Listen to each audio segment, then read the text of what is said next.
How I Became a Pirate by Melinda Long and David Shannon.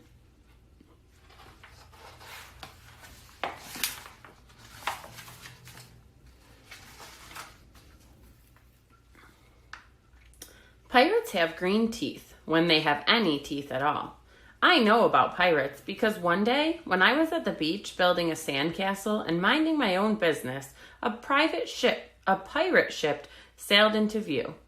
I knew what it was because its flag had a skull and crossbones on it, and because I could hear the pirates singing, "Hey, ho, blow the man down."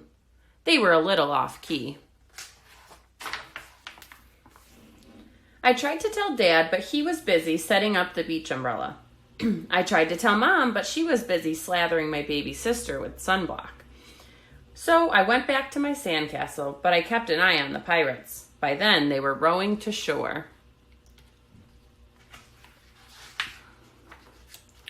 When they landed, the head pirate climbed out of the boat and yelled, "Ahoy there, matey! Be this the Spanish Main?" "No," I said. "This is North Beach." "Shiver me timbers," the pirate said. "We must have taken a wrong turn at Bora Bora." He walked around my sandcastle. He looked at the moat, then yelled back to his crew, "He's a digger, he is, and a good one to boot." "A good one to boot," the others agreed. "What be your name, matey?" the head pirate asked. "Jeremy Jacobs, sir," I told him. "Well, Jeremy Jacob," he said, "you're looking at Braid Beard and his crew. We've been needing a digger like yourself. We've a chest of treasure to bury." "Aye, treasure," the others shouted. "You are coming with us," Braid Beard told me. I didn't think Mom and Dad would mind, as long as I got back in time for soccer practice the next day.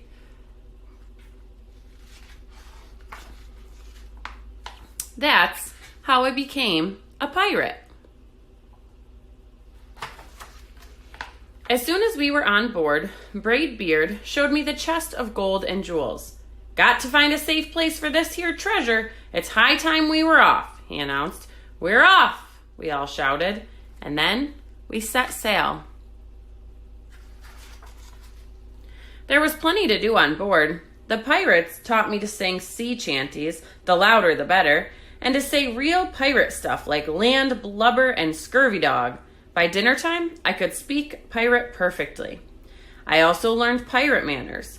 Braid Beard pounded his fist on the table and yelled, "Down the hatch, me ladies! Down the hatch!" we all shouted.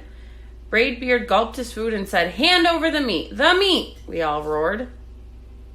Nobody told us to finish our spinach, there wasn't any, or to chew up any carrots. They weren't allowed on board. We talked with our mouths full, and nobody said please or thank you. After dinner, I tried to teach the pirates to play soccer. Braid Beard kicked the ball and yelled, "Arg, soccer! Arg, soccer!" the crew yelled. Then everybody dove for the ball at once, and it rolled right off the deck. "After it, me hearties!" Braid Beard commanded. "After it?" we all whispered.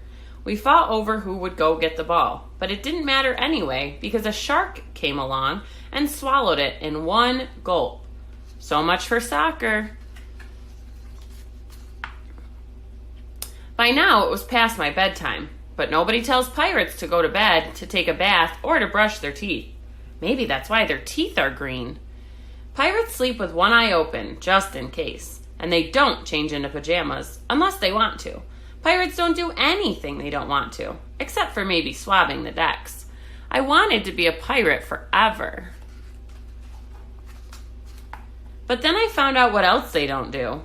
When I couldn't stay awake any longer, I asked Braid Beard to tuck me in and read me a story. "Tuck you in?" he bellowed. "Pirates don't tuck. No tucking," the crew cried, and the only thing they had to read was a map. "Don't you have any books?" I asked. Braid Beard looked confused. "Books?" I didn't even bother to ask about a goodnight kiss. It wasn't easy to fall asleep without a story, but I was finally dozing off when a storm broke. Thunder boomed and lightning flashed. I tried to hide under the covers as waves slammed up against the ship, but I kept falling off my hammock. I couldn't find anyone in the cabin. They were all on deck. "Lower the sails!" Braidbeard shouted. "Batten down the hatches!" Everybody ran around yelling and lowering and battening. Nobody had time to sit close and tell me it would be over soon. Nobody even noticed me. I decided that I didn't want to be a pirate after all. Just then, flash, crash, crack! Lightning hit the mast and split it right down the middle.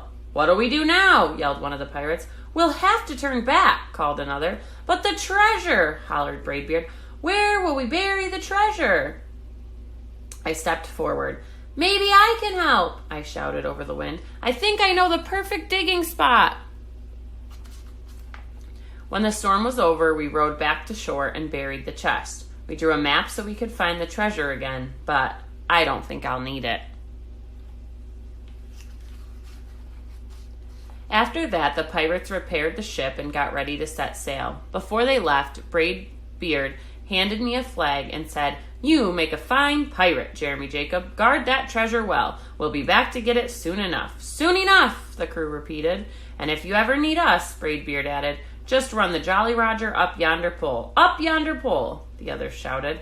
"And maybe I will, but not today. I have soccer practice." The end. Thanks for listening.